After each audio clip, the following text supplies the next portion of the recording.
The water was rising again. Lyra held her daughter closer as another wave crashed against the building beneath them. The roof where they sat was the only dry place left in what used to be their neighborhood. Everything else was underwater now. Nira shivered against her mother's chest. The little girl had stopped crying 2 days ago. Now she just stared at the endless gray water with empty eyes. Lyra tried to keep her warm, but her own body heat was fading. The Talasi were not built for this kind of exposure. Their translucent skin needed moisture, yes, but also warmth and food. They had neither. The sky above Tellus 9 burned with angry orange and red colors.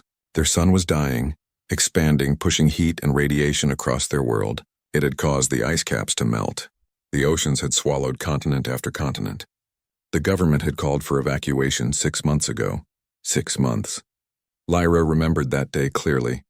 The massive colony ships had descended from orbit like silver gods. Thousands of Talasi had lined up at the processing centers. Families clutched their belongings and their children. Everyone wanted off the dying world. But the ships had limited space. The evacuation authority had made that very clear. Priority went to those who could pay. Scientists, engineers, wealthy merchants, government officials. Then came the workers with useful skills. Then came those who could afford the standard fee. Lyra was a seamstress. Her husband had been a tunnel digger before the mining accident took him. She had no special skills the colony needed. She had no money for the fee. She had only Nira. She had begged. She had offered to work for free on the colony ship. She had promised anything, everything. The official behind the desk had barely looked at her. He stamped her papers with a red mark. Rejected non-essential personnel. The ships had left 3 months ago. Lyra had watched them climb into the sky. Silver bodies catching the diseased sunlight. She had watched until they vanished among the stars. Then she had taken Nira back to their apartment and tried to figure out how to survive. Other families had been left behind too. Hundreds of them scattered across the flooding city.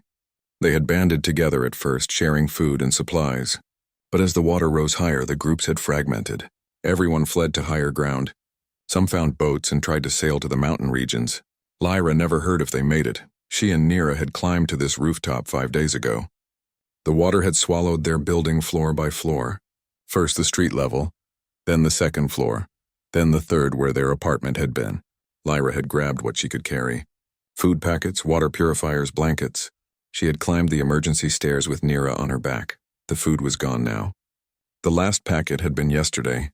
She had given most of it to Nira. The water purifier had broken on the second day.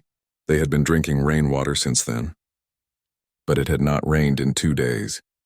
Lyra looked at her daughter's face. Nira's skin, which should have been a healthy blue-green color, had turned pale gray. Her gills were barely moving.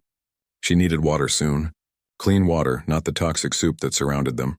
A sound cut through the wind. Lyra's head snapped up. It was a mechanical sound, an engine. She had not heard an engine in months. She stared at the sky, hope and fear warring in her chest. What if it was another evacuation ship? What if they had come back? But why would they come back? The authority had made their decision. Non-essential personnel would be left behind. The sound grew louder. A shape emerged from the clouds. It was a ship, but not like the colony vessels. This was smaller, rougher.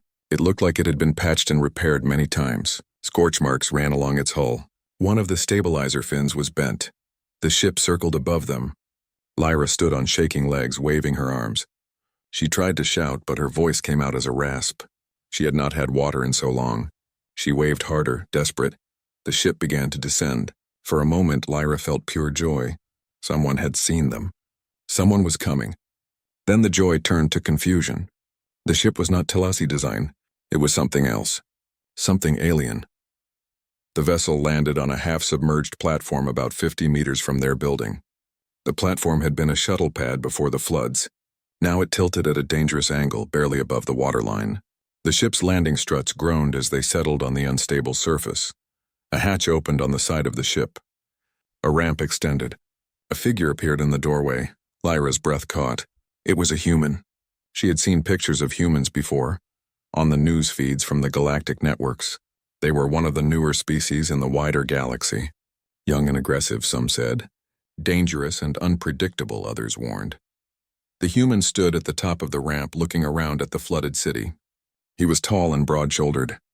He wore a worn flight jacket and heavy boots. His face was covered in rough facial hair. His eyes, even from this distance, looked tired. He spotted them on the rooftop.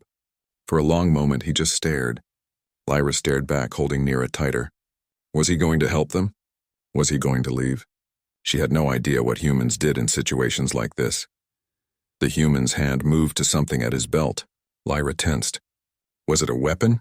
But no, he pulled out some kind of scanner device. He pointed it at them, then looked at the readout. His expression changed. His jaw tightened. He put the scanner away. He looked at his ship, then back at them. Lyra could see him thinking, calculating, making a decision. Then he started walking down the ramp toward the water. Lyra's hearts began to race, both of them beating hard in her chest. She watched as the human reached the edge of the platform. The water was too deep to walk through. The distance to their building was too far to jump. The human looked around, clearly trying to figure out how to reach them. He went back to his ship. A minute later, he emerged with a small inflatable boat. He tossed it into the water and climbed in. The small motor sputtered to life. The human guided the boat toward their building, navigating carefully around floating debris. Lyra watched him approach. She did not know what would happen next. She did not know if she could trust this alien creature. But Nira was dying, and this was their only chance. The boat reached the side of their building. The human looked up at them. His face was hard to read. Then he spoke, his voice rough but clear. Can you climb down? Day kept the boat steady against the building, while the alien woman climbed down with her child. She moved slowly, weakly. He could see she was near the end of her strength. The kid looked even worse. Its skin had turned an unhealthy gray color. He had been planning to do a quick sweep of the planet for salvage and leave. The scanners had said the world was evacuated, abandoned. Nobody left to complain if he took whatever tech he could find. Easy money. But then his long-range sensors had picked up life signs. 2 of them, faint but present, on a planet that was supposed to be empty. Day had sworn loudly in the cockpit. He knew what life signs on an evacuated world meant. It meant someone had been left behind. It meant someone was dying. It meant if he flew away, their deaths would be on him. He had tried to ignore it. He had set course for the jump point. He had almost engaged the drive, almost. Then he had thought about his own daughter, about how she had looked that last day, how small and scared she had been, how he had failed to protect her. He had cursed again and turned the ship around. Now here he was, in a tiny boat on a toxic ocean, waiting for 2 aliens he did not know and could not afford to help. The smart thing would be to leave. The safe thing would be to leave. But Day had stopped being smart or safe a long time ago. The woman reached the waterline. She was speaking in a language he did not understand. Fast, desperate words. She held the child out toward him with shaking arms. Day carefully took the kid. It was lighter than he expected. Its body was cold to the touch. Its eyes were closed. Its breathing was shallow. Damn, Day muttered. He laid the child gently in the bottom of the boat. Then he reached up to help the mother. She practically fell into the boat. Her legs gave out as soon as she was aboard. She crawled immediately to her daughter, pulling the child close. She looked up at Day and spoke again. Different words this time. He recognized the language. Galactic Common. Basic trade speech. Her accent was thick, her grammar broken, but he understood. Please, save daughter, please. I'm trying, Day said. He fired up the boat's motor and headed back to his ship. Don't know if I can, but I'm trying. The mother's eyes filled with tears. She said something else in her own language. It sounded like a prayer. The trip back to the platform felt like it took forever. Day's ship, the Hyundai, sat waiting for them. It was not much to look at. Old patrol cruiser, decades past its prime. But it was his, and it could still fly. He got them both aboard and sealed the hatch. The ship's environmental systems kicked in immediately, adjusting temperature and humidity. The woman gasped as warmer air hit her. Her skin started to look a bit less gray. Med bay, Day said. This way. He carried the child. The mother followed, stumbling but determined. The med bay was small. Just 1 bed and basic equipment. Day laid the kid down and pulled out the medical scanner. The readout made him wince. Severe dehydration, malnutrition, body temperature dangerously low. The kid's biology was different from human, but the scanner was smart enough to compensate. It gave him treatment options. She needs fluids, Day said, more to himself than the mother. He found an IV kit, and warmth, and probably nutrients I don't have. He worked quickly, setting up the IV, adjusting the bed's temperature settings. The mother watched everything he did with wide eyes. She kept touching her daughter's hand, speaking softly in her language. After 20 minutes, the scanner showed improvement. Small but real. The kid's breathing got steadier. Her color improved slightly. She's going to make it, Dee said. He felt relief wash over him. She'll need a few days to recover, but she's going to make it. The mother made a sound that was half laugh, half sob. She pressed her forehead against her daughter's hand. Her whole body shook. Day stepped back to give them space. He suddenly felt very tired. He made his way to the cockpit and dropped into the pilot's chair. Through the viewport, he could see the doomed world of Tellus 9. The waters were still rising. Soon there would be nothing left above the surface. He heard soft footsteps behind him. The mother had followed him. She stood in the doorway, looking uncertain. "Thank you," she said in broken common. "Thank you for saving her." Day nodded. "Yeah, well, couldn't just leave you there. Why you come? To this world?" "Salvage run," Day admitted. "Looking for abandoned equipment. Didn't expect to find anyone alive." The woman's expression fell. She understood. He had not come to rescue them. He had come to pick through the corpse of their world. "I'm sorry," Day added. He did not know why he was apologizing. "About your planet. About what happened. They leave us," the woman said quietly. "The ships. They take the important people. The rich people, not us. We have no money, no important skills. So they leave us." Day's jaw tightened. He had heard stories like this before. Corporate evacuations always went the same way. Save the profitable people first, leave the rest to die. It was efficient. It was logical. It was monstrous. "What's your name?" he asked. "Lyra. My daughter is Nira." "I'm Day." Lyra nodded slowly. She looked around the cockpit, taking in the worn controls, the patched panels, the jury-rigged systems. "Your ship is old." "Yeah, but it flies. Where you take us?" "Good question." Day had not thought that far ahead. He could not take them back to their homeworld. There was no homeworld anymore. He could not drop them on some random station. They had no money, no papers, no status. They would end up in some detention center or worse. "There's a trade station about 3 weeks from here," he finally said. "Outpost 1, they have a refugee center. I can take you there, 3 weeks. With 2 aliens on his ship. Using his supplies. Eating his food." Day mentally calculated his stores. He would be fine. Probably, maybe. If he was careful. Lyra seemed to sense his hesitation. "We have nothing to pay you," she said. "I'm sorry, I work. I can help on ship. Clean, repair, cook. Whatever you need. You know anything about ship systems?" "No, but I learn fast." Day studied her. She was thin and weak, but her eyes were determined. She was a survivor. And he could use help around the ship. It was a lot for one person to maintain. "All right," he said. "You help out, I'll get you to the station. Fair trade." Lyra's face showed relief and gratitude. "Thank you, Day, thank you." "Don't thank me yet. 3 weeks on this rust bucket might make you wish you stayed on the roof." But Lyra smiled. It was small and tired, but genuine. Anywhere better than the roof. Day could not argue with that. He turned back to the controls and began plotting their course. Behind him, Lyra remained silent, watching the planet that had been her home disappear into the flooding seas.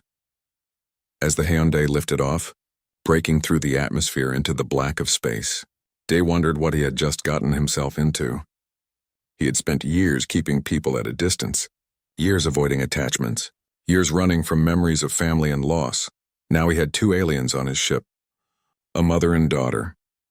Depending on him. Trusting him. He pushed the thought away and focused on the jump calculations. 3 weeks. He could handle 3 weeks. Then they would go their separate ways. That was the plan anyway. The first few days were awkward. Day was not used to having people on his ship. He had lived alone for so long that even simple things felt strange. Sharing the galley. Hearing footsteps in the corridors. Knowing someone else was breathing the same recycled air. Nira recovered slowly. The IV fluids and warmth helped, but she was still weak. Lyra stayed by her daughter's side almost constantly. She slept on the floor next to the medbay bed. Day told her she could use the spare cabin, but she refused to leave Nira alone. On the fourth day, Nira woke up properly. Her eyes opened and focused. She looked around the med bay with confusion and fear. Then she saw her mother and relaxed. Lyra cried again. Happy tears this time. She held Nira close and spoke rapidly in their language. Day stayed back, giving them their moment. But he felt something in his chest loosen. The kid was going to be okay. By the end of the first week, Nira was strong enough to leave the med bay. She was curious about everything. She wandered the ship's corridors, touching the walls, examining the equipment. Her big eyes took in every detail. She was especially fascinated by Day. She would stand in the doorway of whatever room he was in and just watch him work. When he asked her questions, she would hide behind her mother. But as soon as he went back to his tasks, she would peek out again.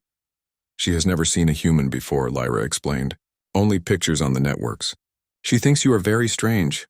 The feeling's mutual, Day said. But he did not mind the attention. There was something innocent about the kid's curiosity. It reminded him of better times. Lyra kept her promise about helping. She followed Day around, learning what she could. He showed her how to check the air filters, how to read the diagnostic panels, how to patch minor leaks. She was clumsy at first, but she learned quickly. They fell into a routine. Day would handle the flying and the complex repairs. Lyra would maintain the simpler systems and prepare meals. Nira would draw pictures and ask endless questions. The questions were exhausting. Why is space black? Nira asked one day. Because there's nothing there to reflect light, Day answered. But stars make light. Stars are far apart. Most of space is empty. Why? That's just how the universe works. But why? Day looked at Lyra for help. She just smiled and shrugged. Despite the questions, Day found himself softening toward the kid. She had been through hell, but she had not lost her wonder. She still smiled. She still played. She was tougher than she looked. One evening, Day found a drawing on his bunk. It was crude, done in colored markers from the ship's supply cabinet. It showed the Hyundai floating in space. 3 stick figures were visible through a window. One was tall with dark hair. One was medium-sized with a dress. One was small. Above the ship, Nira had written in careful letters, Day, Mama, and me. Day stared at the drawing for a long time. He should have been annoyed. The kid had been in his private cabin without permission. But he was not annoyed. He was something else, something he had not felt in years. He carefully folded the drawing and put it in his locker. The second week was easier. They learned each other's rhythms. Lyra started cooking meals from the ship's rations. She could not make traditional Talasi food, but she was creative. She mixed things in ways Day never would have thought of. Some combinations were terrible. Others were surprisingly good. They ate together in the galley. It was a small space, barely room for 3. But they made it work. Nira would chatter about her day. Lyra would ask Day about where they were going. Dee would explain star charts and trade routes.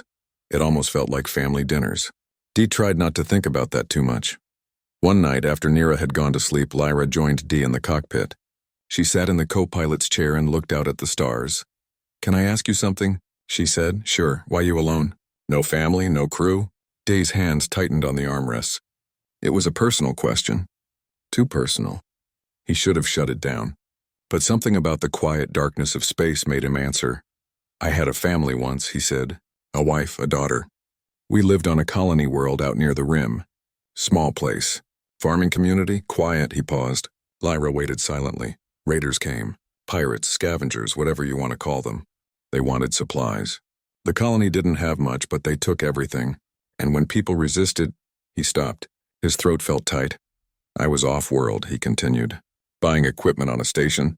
When I got back, it was over. The raiders were gone. So was my family. I am sorry, Lyra said softly. It was 8 years ago. Pain does not care about time. Day looked at her. She understood. Of course she did. She had lost her home, her world, her husband. She knew about pain that did not fade. I couldn't stay there, Day said, at the colony. Everything reminded me of them. So I bought this ship and started moving. Salvage work, small cargo jobs, anything to stay busy. Anything to not think. Does it work?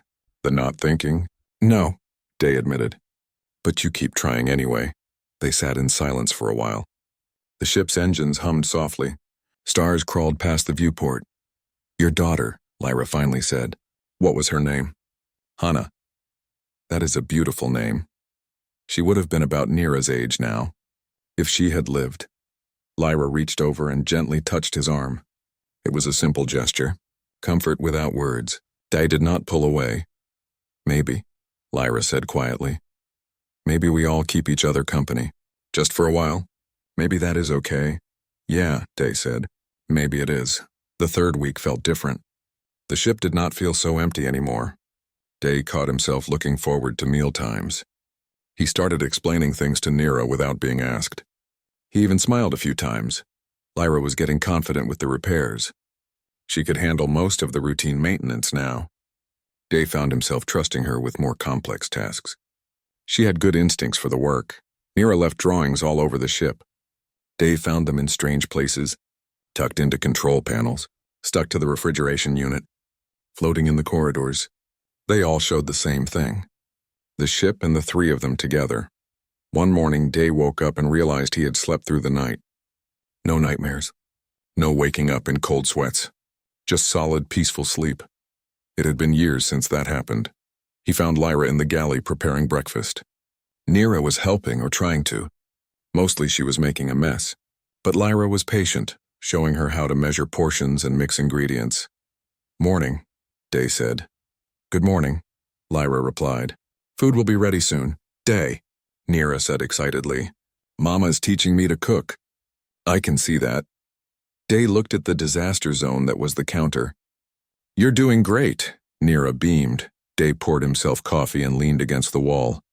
He watched them work together, mother and daughter, safe and alive, because he had made a choice on a flooded world. For the first time in 8 years, he felt like he had done something that mattered. The stars beyond the viewport continued their endless dance. The ship flew on toward Outpost Juan, and inside 3 people who had been strangers shared breakfast in something that almost felt like home. Outpost Juan appeared on the scanners 3 weeks after they left Tellus 9. The station was massive, a sprawling structure of docking rings and habitat modules. Ships came and went constantly. Cargo haulers, passenger transports, military patrol craft. It was busy and loud and exactly the kind of place Day normally avoided. Nira pressed her face against the viewport as they approached. It is so big, she said with wonder.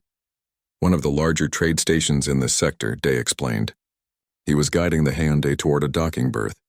About 50,000 permanent residents, maybe double that in transients. Lyra stood behind her daughter, hands on Nira's shoulders.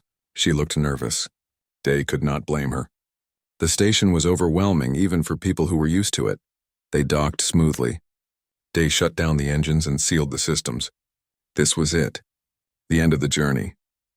He would take them to the refugee center, get them registered, and then go his separate way. Back to salvage work. Back to being alone. The thought felt heavier than it should have. Ready? He asked. Lyra nodded. She had dressed Nira in the cleanest clothes they had. She had tried to make herself presentable too. But they still looked like what they were. Refugees. Survivors. People who had lost everything. They made their way through the station corridors. The Hyundai was docked in the lower rings, the cheap section where people like Day could afford berth fees. The corridors were crowded and dirty. Vendors hawked questionable goods. The air smelled like recycled oil and too many bodies. Nira held tight to her mother's hand. She looked scared. The station was nothing like the quiet world she had grown up on. The refugee processing center was in the station's administrative section. They had to take 3 different lifts to get there. When they finally arrived, Day's heart sank. The waiting area was packed. Dozens of aliens from a dozen species filled the benches and overflowed into the corridors. They all had the same look, tired, desperate, lost. Most had children with them. Wait here, Day said. He made his way to the reception desk. A bored-looking human sat behind a screen, barely glancing up as Day approached. I've got 2 refugees, Day said. From Tellus 9, they need processing and housing. The clerk, whose name tag said Taman, tapped at his screen. Tellus 9 evacuation. Yeah, we've been getting those. Put them in the queue. How long is the queue? Current wait time is about 6 months for full processing. 6 months? Taman finally looked up. His expression was flat. We're understaffed and overcrowded. Refugee crisis is sector-wide right now. 6 months is optimistic. What about temporary housing? Ha, Taman laughed without humor. Housing wait list is 8 months. Best I can do is give them a token for the lower-level shelters, but those fill up fast. Get there early or you're sleeping in the corridors. Dave felt his temper rising. They're a mother and a 7-year-old kid. You can't do better than that? Do I look like I make the rules? Taman gestured at the crowded waiting area. I've got 300 people in the same situation. Unless your refugees have special skills or sponsorship, they go in the queue like everyone else. Day wanted to argue more. He wanted to grab the clerk by his collar and demand better treatment. But he knew it would not help. Taman was just a cog in a broken system. Yelling at him would change nothing. He took the shelter token and went back to Lyra and Nira. What did they say? Lyra asked. Day explained. He watched Lyra's face fall as she understood. 6 months of waiting, living in a shelter. If they were lucky. If not, sleeping in corridors with hundreds of other refugees. I see, Lyra said quietly. She looked down at Nira. We manage. We have before. But Day could see the fear in her eyes. The station was not safe for refugees. He knew the stories. Exploitation, abuse, people disappearing into the station's lower levels, never to be seen again. A woman and child alone would be targets. He thought about his ship. Empty except for him. He thought about the past 3 weeks. The dinners. The conversations. Nira's drawings. He thought about leaving them here and walking away. No, he heard himself say.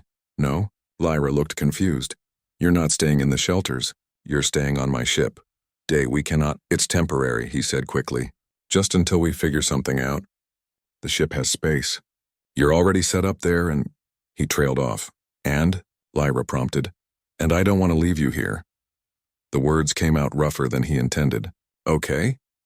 I don't want to leave you in some overcrowded shelter where anything could happen. So you stay on the ship. Just for a while. Nira's face lit up. We get to stay with Day? Lyra's eyes were suddenly wet. You do not have to do this, I know. But I'm doing it anyway. They took the lifts back down to the docking ring. The walk back to the handy felt different. More permanent somehow, like he had just made a choice that could not be unmade. Over the next few days, Day took small cargo jobs around the station. Short runs to nearby facilities. Nothing that required him to leave for more than a few hours. It was not the salvage work he was used to, but it paid enough for docking fees and supplies. When he returned to the ship each evening, Lyra had dinner ready. Nira would run to greet him, excited to show him new drawings or tell him about her day. The ship started to accumulate small touches. A blanket Lyra had bought at the station market. Magnets holding Nira's artwork to the galley walls. Little changes that made the space feel lived in. Day told himself it was temporary. They would figure out a better situation soon. But days turned into a week, then 2 weeks, and he found himself not looking for other options. The ship felt different now, warmer, fuller, less like a place to hide and more like a place to be. One evening, Day was doing maintenance on the port engine when Lyra found him. She handed him a drink and sat nearby. Thank you, she said, for letting us stay. It's fine. Ship's big enough.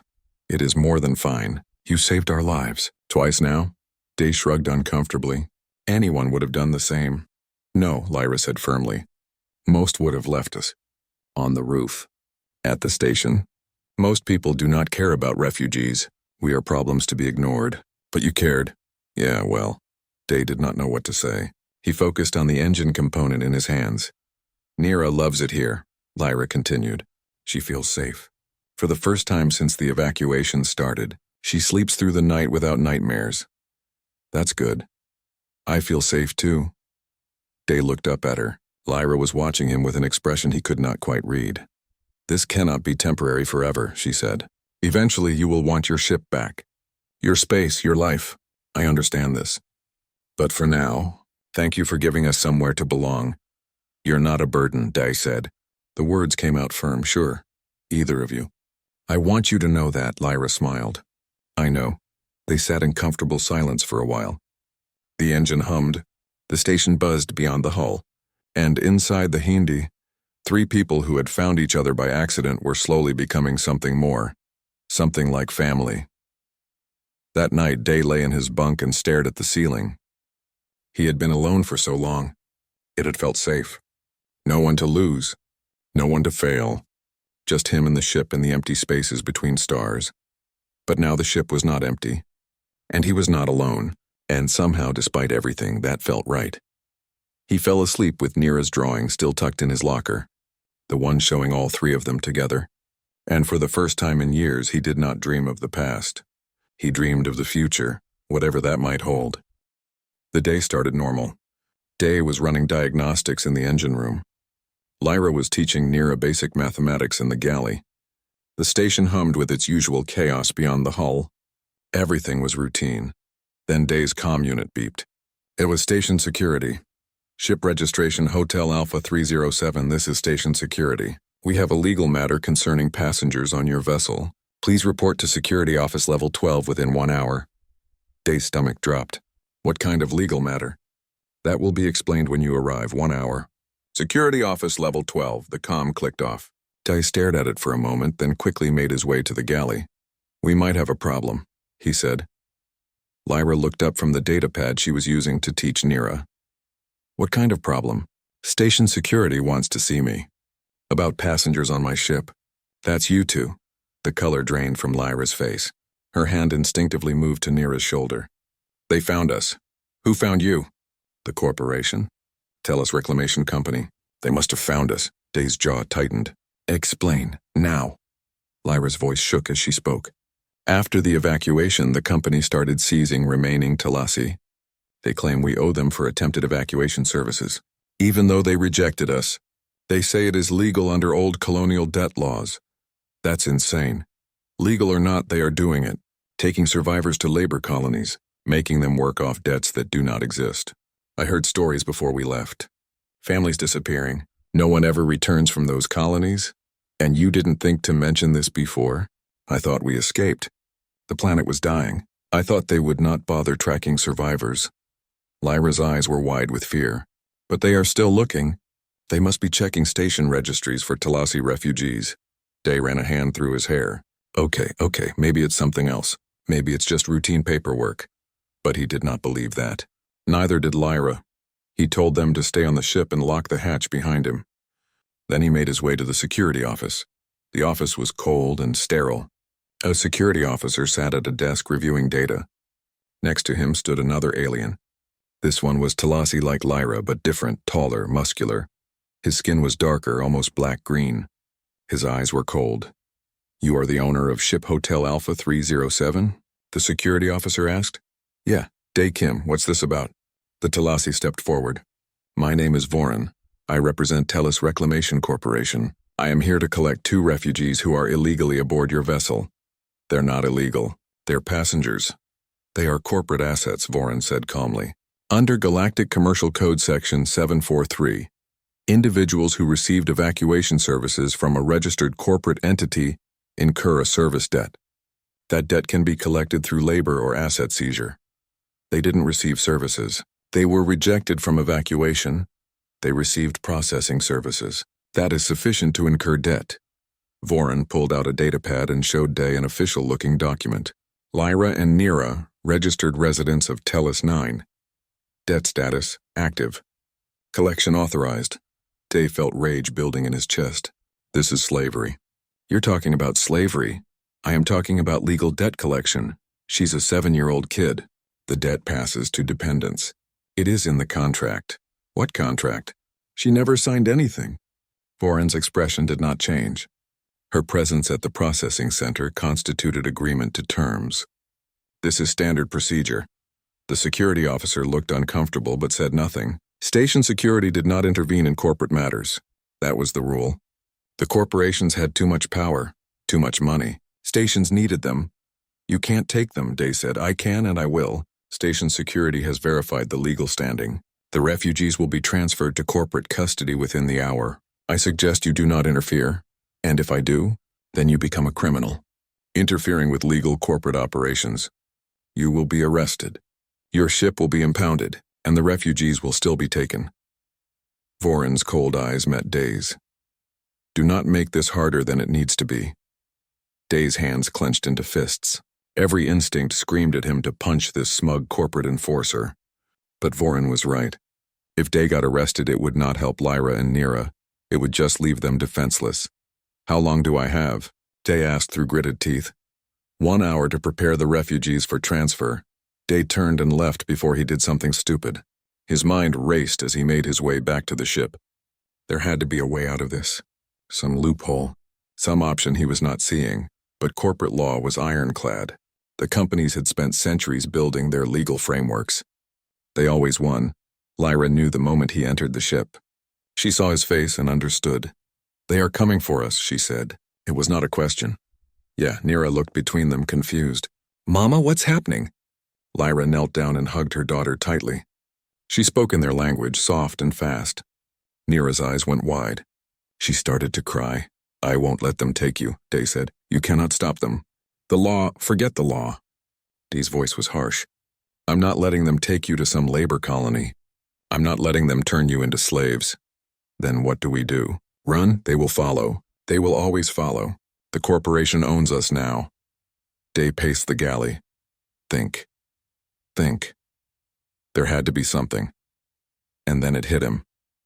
"We leave," he said. "Now, before they can execute the transfer. Leave the station? They will pursue us. Let them try. My ship is fast. We can get to the jump point before they scramble pursuit craft. And then what? We run forever. Jump from system to system. That is no life, especially for Nira. It's better than a labor colony." Lyra was silent. She knew he was right. But she also knew what he was giving up. If you do this, you become a criminal. They will put a warrant out. You will never be able to dock at legal stations again. Your life, your work, everything you have built. I built nothing. Day interrupted. I've been running for 8 years, hiding, avoiding, staying numb. But these past weeks, he looked at Nira, still crying in her mother's arms. You two gave me something I thought I'd lost. Something worth protecting. Deep, we're leaving. Start packing. Only essentials. Lyra stared at him for a long moment. Then she nodded. She understood what he was offering, what he was risking. She gathered Nira and hurried to their cabin. Day went to the cockpit and began pre-flight procedures. His hands moved automatically through the startup sequence. External power disconnect. Internal power online. Navigation systems initializing. He thought about the last 8 years. The loneliness. The empty ship. The meaningless salvage runs. He thought about his daughter, Hana. About how he had failed to protect her. He would not fail again. The ship's systems came online. Engines warming up. Day opened the comm channel to station control. Station control, this is Hotel Alpha 307, requesting immediate departure clearance. Negative, 307. You are flagged for security hold. No departure authorized. I'm declaring an emergency. Engine malfunction. I need to move to outer dock for repairs. Wait for security clearance. Decut the channel. He released the docking clamps manually. Alarms started blaring. Station control would be scrambling security ships now. He had maybe 5 minutes. Lyra appeared in the cockpit doorway. We are ready. Strap in. She took the co-pilot seat. Her face was pale but determined. Day fired the maneuvering thrusters. The Hyundai pulled away from the dock. More alarms. The comm channel exploded with warnings and threats. Day ignored them all. He pointed the ship toward open space and pushed the engines hard. Behind them, the station receded. Ahead, the stars waited. And somewhere on the station, a corporate enforcer was probably very angry. Good, Day thought. Let him be angry, they were free for now. The Hyundai shuddered as it cleared the station's outer boundary. Day's hands flew across the controls, plotting the fastest course to the jump point. Behind them, 2 security patrol craft had launched from the station. Their sensor signatures blazed on the scanner.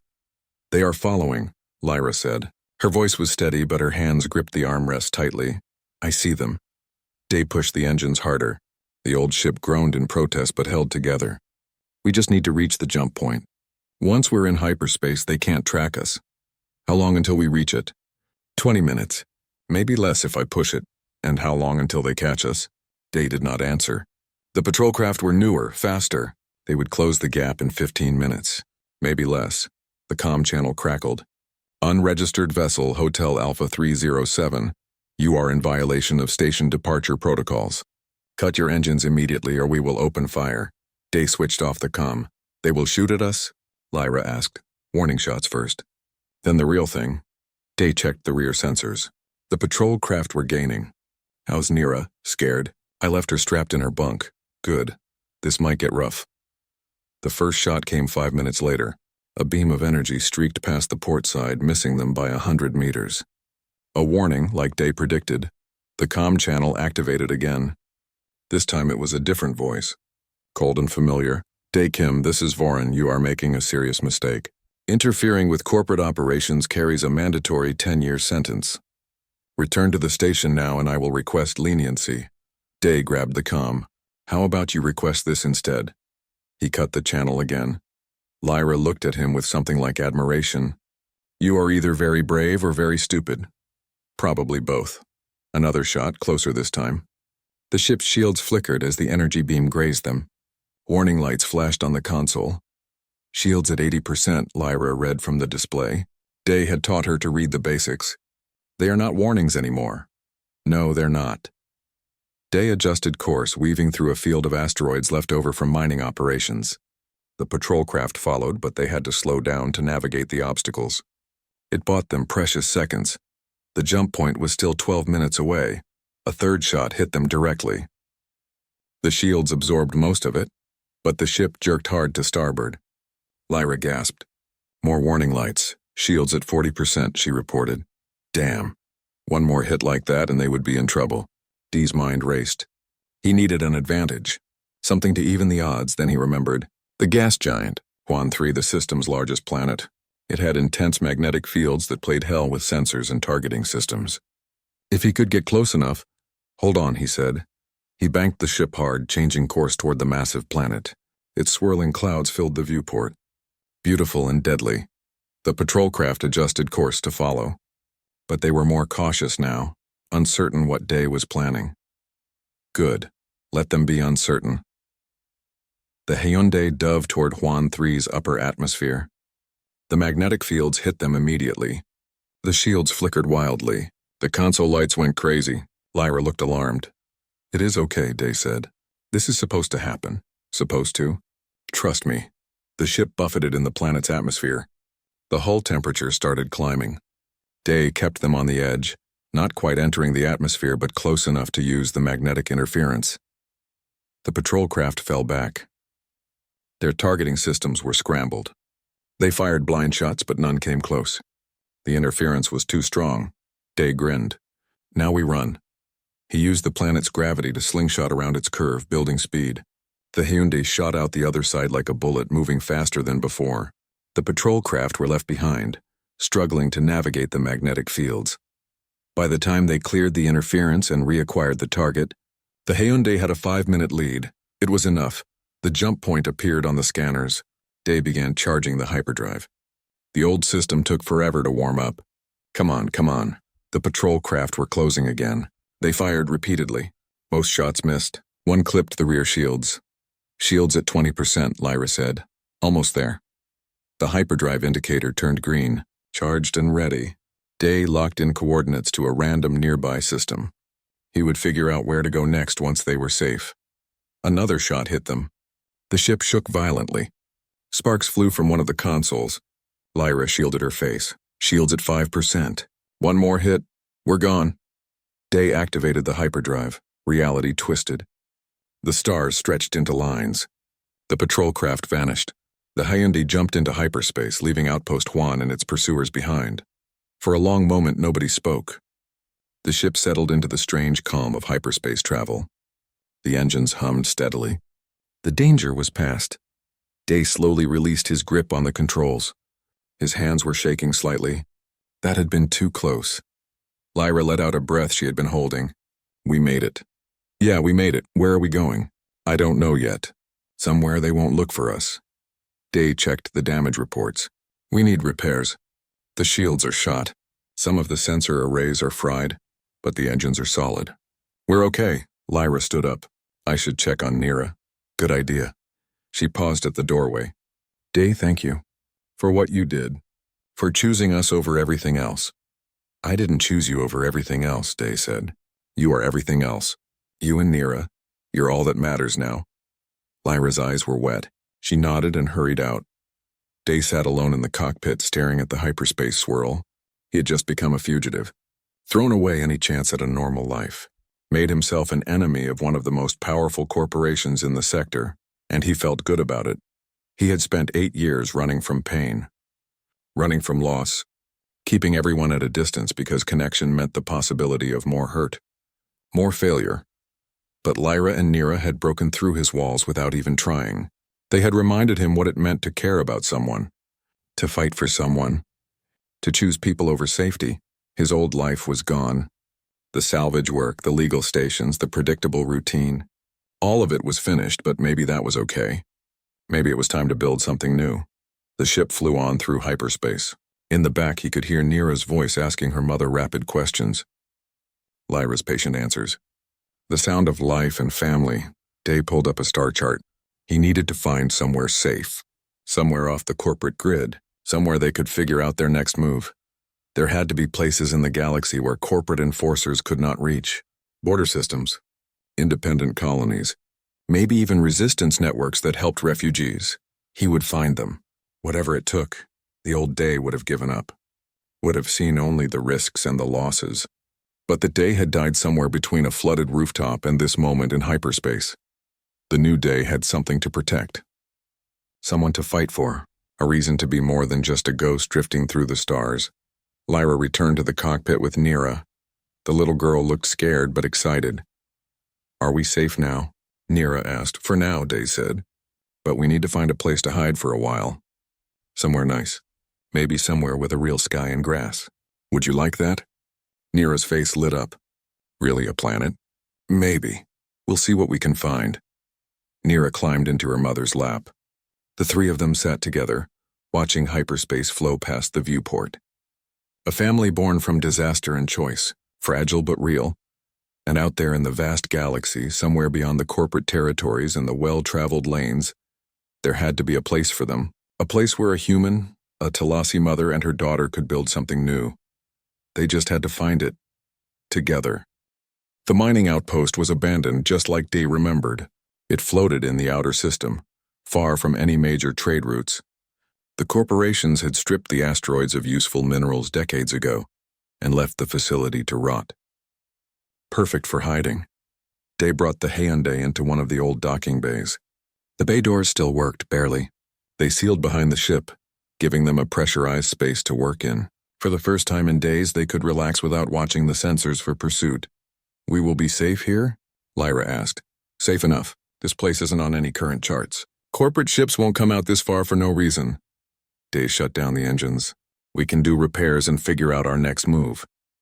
Over the next few days, they worked on the ship. The damage from the escape was not as bad as it could have been. Day replaced the blown shield generators with spares from the outpost's salvage. Lyra helped him patch the hull breaches and rewire damaged systems. Nira explored the old outpost.